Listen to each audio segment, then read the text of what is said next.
All right, Chef Jonathan here. Figured I'd make a little video on safe knife handling tips because I recently hurt myself pretty badly because I wasn't using my knife safely.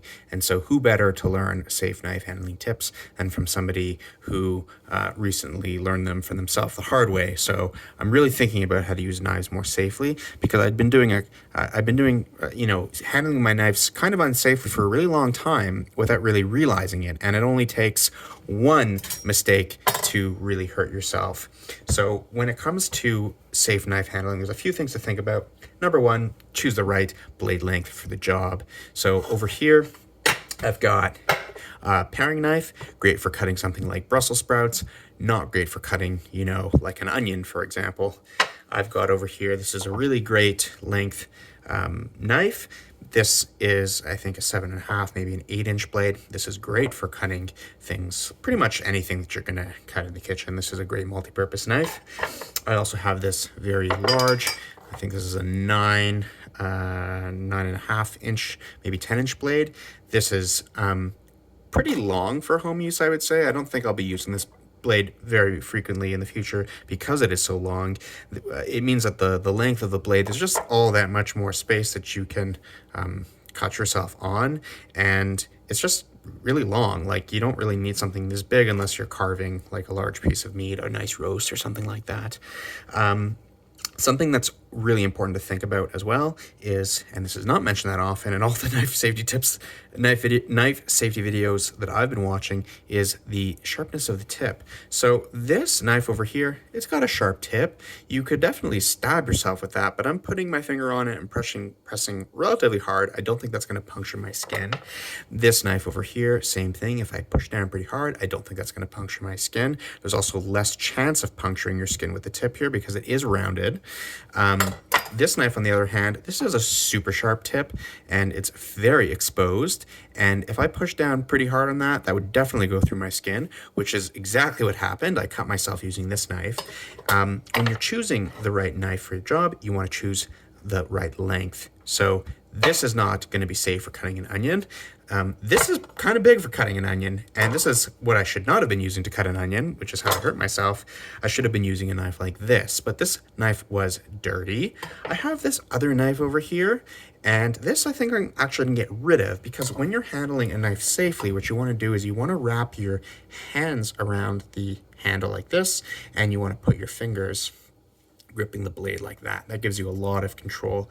If I am to do that on this knife, you can see my fingers are very close to the bottom, and there's just not enough space on the between the handle and the base of the heel. And so this knife was clean, but I didn't reach for it because it's uncomfortable, and I ended up using this knife, and that's how I hurt myself. Something super important to think about when you're cutting is you need to be fully attentive of what you're doing.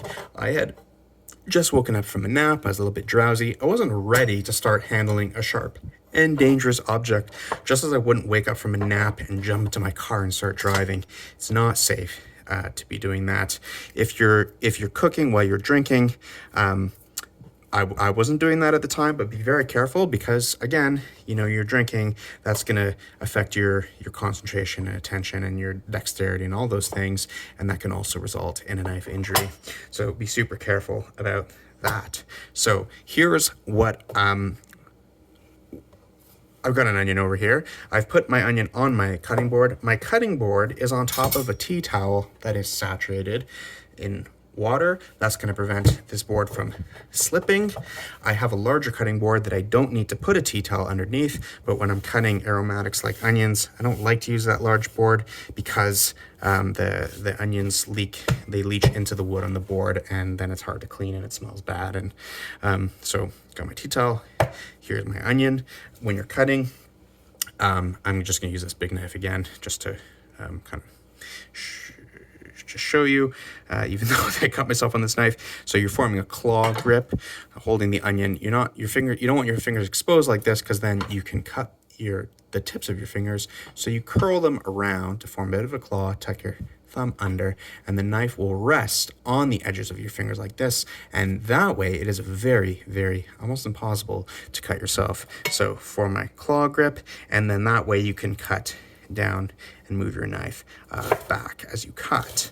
Now, what happened when I cut myself is I wanted to make these lateral cuts in my onion so that I could dice my onion.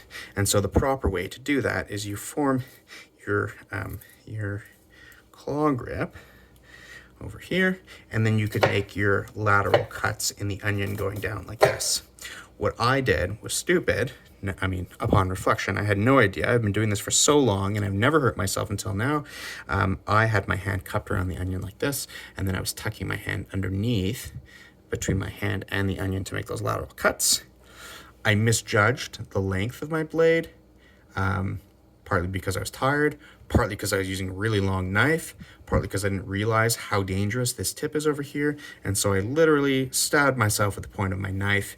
It went into my, just below my pinky over here, and it nicked the nerve. I immediately lost sensation in my finger, and that had to be surgically repaired to hopefully prevent future nerve pain and to regain sensation. Who knows what will happen? That's why it's become all the more pertinent that I and anyone watching this video be really careful about how you're using your knives, because it only takes one knife injury to cause serious and permanent damage. Okay, so when you're finished using your knife, you want to store your knife like this, so that the tip of the sharp part of your knife is facing the wall. There's a wall just beyond this knife. If it's facing this way, well, there's a chance that you can nick yourself on the blade here. The point should also be facing a wall, and there is a wall just over there. And there's a wall over there. Even better, we could place this knife right in there, and now it's super safe. You can also keep your workspace clean, not be cluttered, so that you can see where your knives are. There isn't more than one knife sticking around. That's can be dangerous.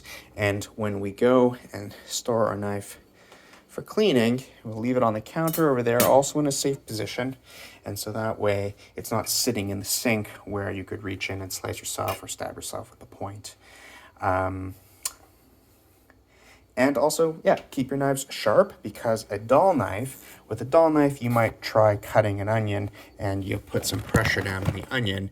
And with a dull knife, your blade might slip, also leading to a cut on your hand. So keep your knives sharp, bring them to a knife sharpener, learn how to sharpen them. If you're a family or a friend of mine, I will sharpen your knives for you. I would rather take the time and do that than hear that you've hurt yourself on a dull knife.